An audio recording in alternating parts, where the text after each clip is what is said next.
Halo teman-teman, apa kabar? Ini sudah hari keberapa? Tinggal di rumah saja. Mudah-mudahan sehat-sehat semua ya. Eh, Senyampang kita belum bisa berkomunikasi, silaturahmi dari rumah ke rumah. Gimana kalau saya buka rumah, mengundang teman-teman untuk mampir ke rumah saya, main ke rumah saya, ke rumah Bibi. Kita bisa cerita apa saja di situ. Kemudian juga teman-teman bisa berbagi apa saja. Seperti layaknya kalau kita datang ke rumah Bibi, ke rumah Onti, ke rumah saudara kita gitu ya. Apa saja bisa kita perbincangkan. Nah, silakan nanti DM saya mau ngobrol apa aja, ngobrol yang ringan aja, nanti kita sepakati harinya dan juga jamnya, jam berapa gitu ya. Kemudian kita bisa cerita-cerita ringan apa saja pengalaman selama kita di rumah saja itu sangat banyak banget, sangat beragam dan tidak akan pernah habis kita ceritakan. Ini pengalaman yang sangat berharga banget. Tadi saya bilang ke anak saya Bumi, hai Bumi, kamu sudah join. Bilang ke anak saya bahwa pandemi ini kita bisa memaknai banyak hal. Bagaimana perasaan kamu ketika tidak bisa ketemu dengan Uti dan Kakung saat Lebaran kemarin? Bagaimana perasaan kamu ketika liburan dan kamu harus tetap di rumah saja? Bagaimana kamu yang biasanya nggak pernah betah untuk tinggal di rumah di saat weekend dengan alasan kamu akan meleleh kalau di dalam rumah terus gitu ya? Tetapi sekarang kita sudah berbulan-bulan ada di rumah. Nah, ini pengalaman-pengalaman menarik yang bisa kita ceritakan. Karena saya yakin sekali masing-masing orang pasti punya cerita yang berbeda-beda gitu ya. Ada yang nervous, ada yang sangat tidak nyaman, ada yang terkungkung dengan ketakutannya, ada yang sampai ketakutan untuk keluar rumah. Nah, ini yang bisa kita sharingkan sehari-hari. Atau pusing karena anaknya banyak, masih kecil semua, kemudian kita harus ngurusin mereka satu persatu, termasuk membantu untuk belajarnya. Saya beruntung anak saya udah lumayan gede gitu ya, dan sudah selesai usianya. Sekarang benar-benar free. Hari ini kami tadi menyepakati bagaimana kalau dia membuat kurikulum sendiri, membuat silabus sendiri, apa yang akan membuat jadwal sendiri, apa yang akan dilakukan selama di rumah beberapa bulan ini, paling enggak hingga masuk nanti ke jenjang yang lebih tinggi lagi. Tadi saya lihat coret-coretan dia katanya mau belajar masak, kemudian belajar tie-dye dan mewarnai gitu ya. Kemudian belajar apa lagi tadi ya? Belajar Canva. Dan percobaan pertama ketika sudah berhasil mendesain ternyata tidak bisa menyimpan dan tidak bisa mempublishnya. Nah, ini hal-hal yang kelihatannya sepele, tetapi saya yakin keterampilan-keterampilan ini akan berguna buat dia nantinya. Baik, teman-teman kalau mau main ke rumah Bibi, silakan saja. Silakan saja DM saya untuk kita mau ngobrolin apa saja sih. Di luar pandemi juga tentu banyak sekali gitu ya. Nah, silakan saja untuk nanti kita bisa ngobrolin macem-macem di rumah Bibi. Gimana kalau kita mulai besok? Besok jam 4 kurang lebih gitu. Saya coba panggil Mbak Christine. Halo Mbak Christine, di mana ya Mbak Christine ya?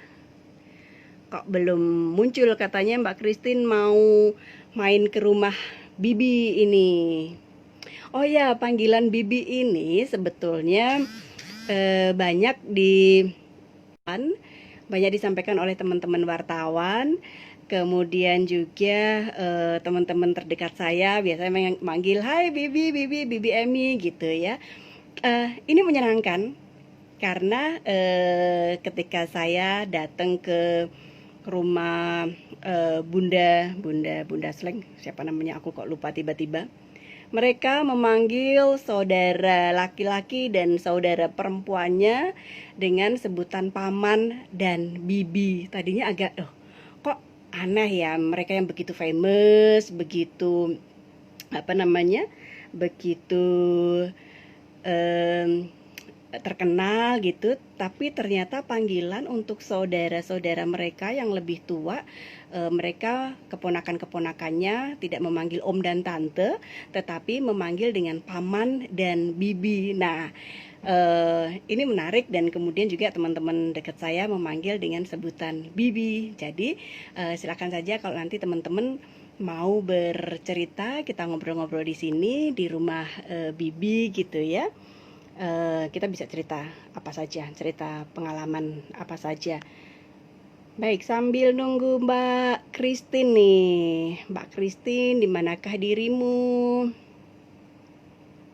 Coba saya invite dulu ya. Di mana Mbak Christine?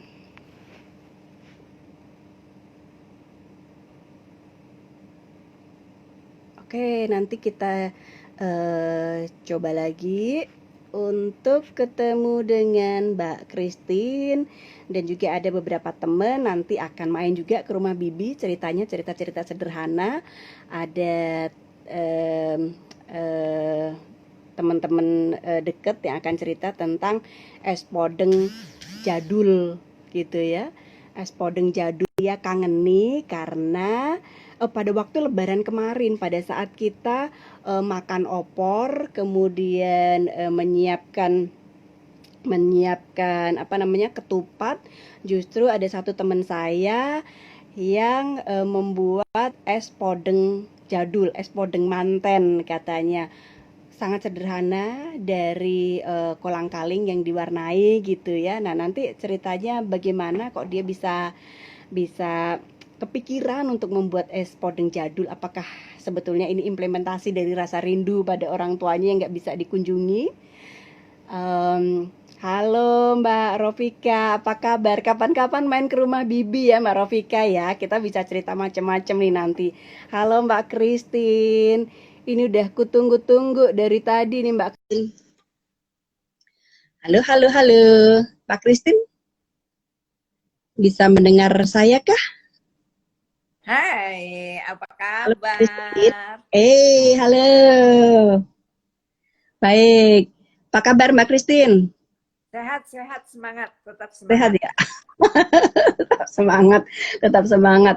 Baik, cuaca di seputar rumah bagus? Hari ini lumayan panas ya, banyak Ah, angin, tapi ya oke lah, oke. hari ini sibuk apa Mbak Christine? Harus menyelesaikan satu naskah, jadi ada agak nggak ngapa-ngapain, kecuali bersenang-senang dengan MacBook. Ah, terus olahraga pastinya ya. Iya. Mbak Iya, jadi Christine kalau boleh saya nanya? menulis itu, Mm-mm. saya mengukur stamina sama dengan laptopnya. Jadi kalau laptopnya minta Maksudnya di-charge, gimana nih? saya juga minta di-charge. Jadi kalau Jadi baterai berhenti laptopnya nulis? habis, saya juga harus Ah, berhenti. oh gitu. Nah, kalau Ya. saya laptopnya selalu nyala dengan listrik, jadi ya Oh, kerja oke. terus sampai berjam-jam ini. Saya berusaha menyeimbangkan, jadi saya berusaha kerja dengan baterai. Jadi kalau baterainya habis, Mhm. ya saya berhenti. Kalau nggak ada ukuran seperti itu, biasanya saya juga bisa seharian kerja terus. Gitu.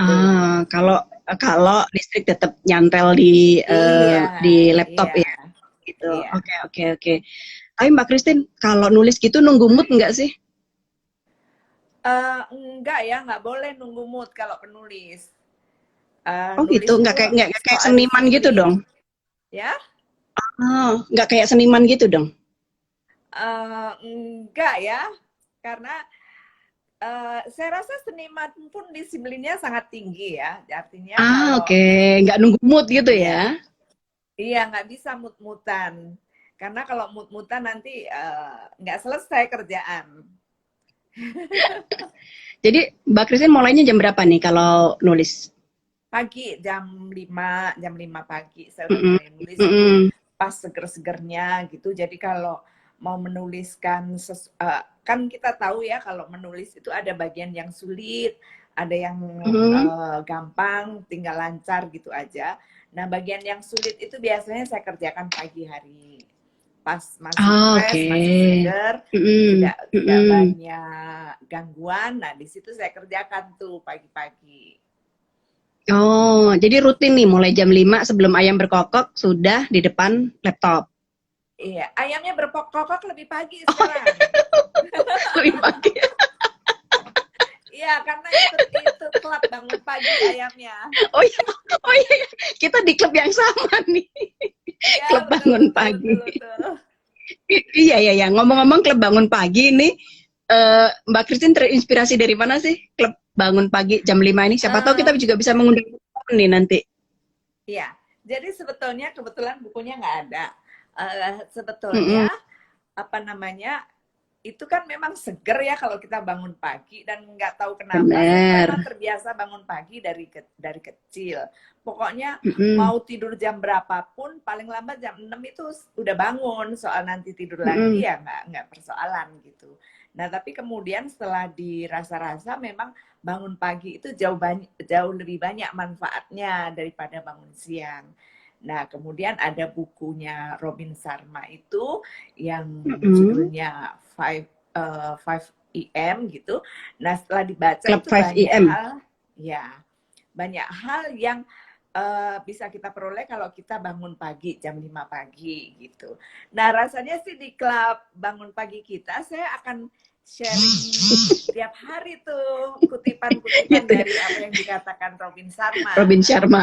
Tapi jangan doa Iya. ya, udah banyak banget soalnya kelompok grup WA yang kirim doa tiap pagi itu udah banyak banget gitu. Doa itu ditujukan pada yang di atas, bukan lewat WA. Jadi udah nggak sempet bukain apa grup WA yang isinya tiap hari doa doa doa doa gitu ya. Mudah-mudahan nanti Iya, besok pagi udah mulai dapat kiriman yang inspiratif nih dari Mbak Christine. iya. Saya jarang mengirim doa karena bagi saya doa yang paling manjur itu kalau kita lakukan sendiri karena itu interaksi kita, interaksi privat kita pada Sang Pencipta. Jadi saya jarang banget mengirim doa lewat WA atau di Gitu ya. sosial Kecuali diminta media. ya. Saya juga nggak tahu Kecuali apa diminta Tuhan ya. punya akun sosmed ya. Bisa jadi, bisa jadi. Karena kalau kita lihat di timeline banyak banget yang berdoa di sosial media gitu ya. Saya pengen menyapa dulu teman-teman saya nih. Halo Mbak Reka, kemudian tadi ada Mbak Rofi dan banyak teman yang lain ini. Terima kasih sudah mampir-mampir gitu ya. Besok bisa juga Di berkunjung rumah Bibi ke ada teh nggak? ke rumah. Di rumah Bibi ada teh. Hari ini tehnya dicampur dengan apa tadi? Lemon. Tapi masih panas banget. Ya, Hmm, saya nggak bisa gimana? ngambil nih. Ya. Nah, gitu Mbak Christine. Ada Jadi dua ini hal, open house Emi. apa? Dua hal yang saya hindari di sosial media. Apa? Yang pertama, berdoa di sosial media, karena saya takut Mm-mm. Tuhan tidak baca sosial media. Yang kedua, saya menghindari mengeluh di sosial media. Karena Karena pernah ada seorang teman yang memberi nasihat. Kalau kamu lagi sedih, kalau kamu lagi kedukaan dalam hal arti mendapat kesialan gitu ya, mendapat mm-hmm. sial dan sebagainya. Kalau kamu menceritakan ke banyak orang, ada dua responnya. Yang satu, kalau dia itu sahabatmu yang benar-benar sahabat yang bisa ngertiin kamu, dia akan menolong mencarikan solusi. Tapi kalau dia Betul. orang yang hanya kenal baik gitu, begitu kita membuka cerita aib kita atau susah kita, dia akan tendang pantat kita. Iya betul, dan setelah saya pikir-pikir kan betul juga ya. Kan kadang-kadang Ya, ya, ya benar. ya kan kadang-kadang itu kan kita Betul, betul, uh, betul. perempuan itu kan pandai main drama ya, termasuk saya juga. Jadi misalnya kalau ada yang Kalau dulu bercerita, saya emang ambil kelas teater, jadi emang bisa lah dikit-dikit main iya. drama. Jadi kalau ada yang bercerita, aku kemarin apa namanya begini gini gini, terus kita kasihan banget sih kamu, kenapa? Aduh, kok bisa sih? Jadi anakmu nakal. Anakmu nakal. Ya ampun. Aduh, kasihan banget sih kamu. Aduh, pokoknya aku prihatin. Abis itu kan, tahu nggak ini, tahu nggak. Jadi, ternyata, aduh, kasihan banget deh. Itulah. Jadi saya meyakini nasihat yang mengatakan bahwa kalau kamu mendapat aib, mendapat celaka, mendapat kesialan, nggak usah cerita di sosial media. Karena begitu kamu cerita, orang akan menendang pantatmu. Bener, ada Happy, halo Happy, apa kabar Happy di Depok, ada Mbak Dewi juga nih di villa, kita sering main ke villa untuk berlibur, enggak ding, untuk makan. Halo Mbak Dewi, apa kabar? Senang nih Mbak Christine, ada beberapa temen yang dengerin Halo, juga salam gitu ya, kenal. sepintas-sepintas. Tapi ngomong-ngomong nih, rambutku yang ku keriting beberapa hari yang lalu kenapa udah lurus ya? Ini rambut saya udah gak bersahabat. Jadi kalau dari pagi tidak ada rencana keluar, ya begini nih rambutnya jadi berantakan. Benar-benar. Hari ini ada keluar rumah? Enggak, tadinya mau berencana keluar rumah, tapi karena batal, jadi beginilah nasibnya, di rumah saja. Di rumah saja. Kita Saya keluar udah harus beberapa hal sekaligus. benar. Saya paling urgent belanja dan olahraga. Olahraga bisa di rumah memang, tapi ada hari-hari yang kita perlu untuk menghirup udara lebih segar lagi di luar rumah gitu. Kak Christine seneng banget udah mampir ke rumah Bibi Emmy gitu ya. Oh iya, Mbak Christine ini pinter banget loh. Segala masakan Manado, jagonya. Terpaksa. Halo Mas Osa, apa kabar Mas Osa? Nanti kapan-kapan kita gabung ya Mas Osa ya. Ngobrolin apa itu? Kriwil series ya Mas Osa ya. Kapan-kapan main ke rumah Bibi Mas Osa. Mbak Christine, apalagi yang bisa diceritain nih? Apalagi Oh ya, kapan-kapan kita ngobrol lagi. Oh ya, di belakang rumah, di depan rumah atau di sebelah mana nih? Di mana-mana itu ada ruang kosong, saya taruh tanaman sekarang. Nanam apa?